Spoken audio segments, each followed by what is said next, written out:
ಇಂದು ವಿಶ್ವದಾದ್ಯಂತ ಯೇಸುವಿನ ವಿಜಯೋತ್ಸವ ಆಚರಣೆ.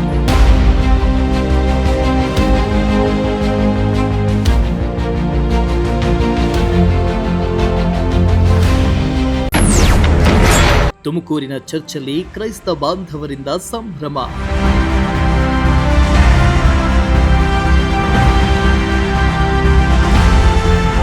ಇಂದು ವಿಶ್ವದಾದ್ಯಂತ ಕ್ರೈಸ್ತ ಬಾಂಧವರು ಅತ್ಯಂತ ಭಕ್ತಿ ಭಾವದಿಂದ ಪಾಮ್ ಸಂಡೇಯನ್ನ ಆಚರಣೆ ಮಾಡ್ತಾ ಇದ್ದು, ಇತ್ತ ತುಮಕೂರಿನಲ್ಲಿಯೂ ಕ್ರೈಸ್ತ ಬಾಂಧವರು ಒಟ್ಟಿಗೆ ಸೇರಿ ಯೇಸುವಿನ ವಿಜಯೋತ್ಸವವನ್ನ ಸೆಲೆಬ್ರೇಟ್ ಮಾಡಿದ್ರು. ಚರ್ಚ್ನಲ್ಲಿ ವಿಶೇಷವಾಗಿ ಪ್ರಾರ್ಥನೆ ಸಲ್ಲಿಸಿದ್ರು.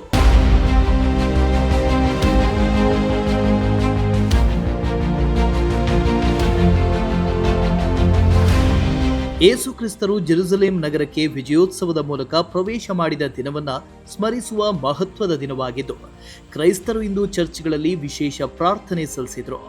ಅಲ್ಲದೆ ಕೈಯಲ್ಲಿ ತಾಳೆ ಎಲೆಗಳನ್ನು ಹಿಡಿದು ಯೇಸು ಕ್ರಿಸ್ತರ ಸ್ವಾಗತವನ್ನ ನೆನಪಿಸಿಕೊಂಡ್ರು. ಇನ್ನು ಪಾಮ್ ಡೇ ಅಂಗವಾಗಿ ಪುಟಾಣಿ ಮಕ್ಕಳಿಗೆ ವಿಧ ವಿಧವಾದ ವೇಷಗಳನ್ನ ಧರಿಸಿ ನಗರದ ಚರ್ಚ್ ಸರ್ಕಲ್ನಿಂದ ತುಮಕೂರು ನಗರದಾದ್ಯಂತ ವಿಜಯೋತ್ಸವ ಮೆರವಣಿಗೆ ನಡೆದಿದ್ದು ವಿಶೇಷವಾಗಿತ್ತು. ಪಾದ್ರಿಯೊಬ್ಬರು ಮಾತನಾಡಿ, ಪಾಮ್ ಸಂಡೇ ಹೋಲಿ ವೀಕ್ಗೆ ಚಾಲನೆ ನೀಡುತ್ತಾರೆ. ಈ ವಾರದ ಅಂತ್ಯದಲ್ಲಿ ಈಸ್ಟರ್ ಹಬ್ಬವನ್ನ ಆಚರಿಸಲಾಗುತ್ತೆ. ಈ ದಿನವು ಶಾಂತಿ, ವಿನಯ ಮತ್ತು ಭಕ್ತಿಯ ಸಂಕೇತವಾಗಿದೆ. ಅದಕ್ಕಾಗಿ ಇದನ್ನು ನಾವು ಯೇಸುವಿನ ವಿಜಯೋತ್ಸವವಾಗಿ ಆಚರಣೆ ಮಾಡ್ತಿದ್ದೀವಿ ಅಂತ ತಿಳಿಸಿದ್ರು.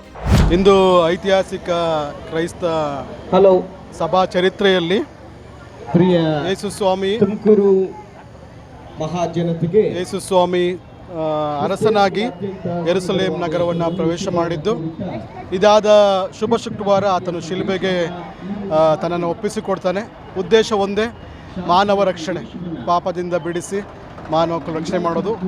ಇದು ಶಾಂತಿಯ ಸಂಕೇತವಾಗಿ ಇಡೀ ಜಗತ್ತಿನಲ್ಲಿ ಶಾಂತಿಯ ರಾಜನಾಗಿ ಪ್ರವೇಶ ಮಾಡಿದರು.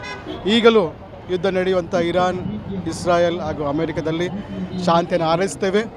ಇಡೀ ತುಮಕೂರು ಸಭೆಯ ಎಲ್ಲ ಸಭೆಗಳು ಭಾಗವಹಿಸ್ತಿದ್ದೇವೆ.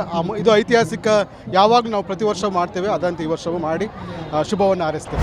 ಒಟ್ಟಲ್ಲಿ ಪಾಮ್ ಸಂಡೇ ಕ್ರೈಸ್ತ ಸಮುದಾಯಕ್ಕೆ ಆಧ್ಯಾತ್ಮಿಕ ಮಹತ್ವವನ್ನ ಸಾರಿದ ದಿನವಾಗಿದ್ದು, ಇಂದಿನ ಮೆರವಣಿಗೆಯಲ್ಲಿ ಯೇಸು ಕ್ರಿಸ್ತರು ಕತ್ತೆ ಮೇಲೆ ಕುಳಿತಿದ್ದ ವೇಷವು ಎಲ್ಲರ ಗಮನ ಸೆಳೆಯಿತು.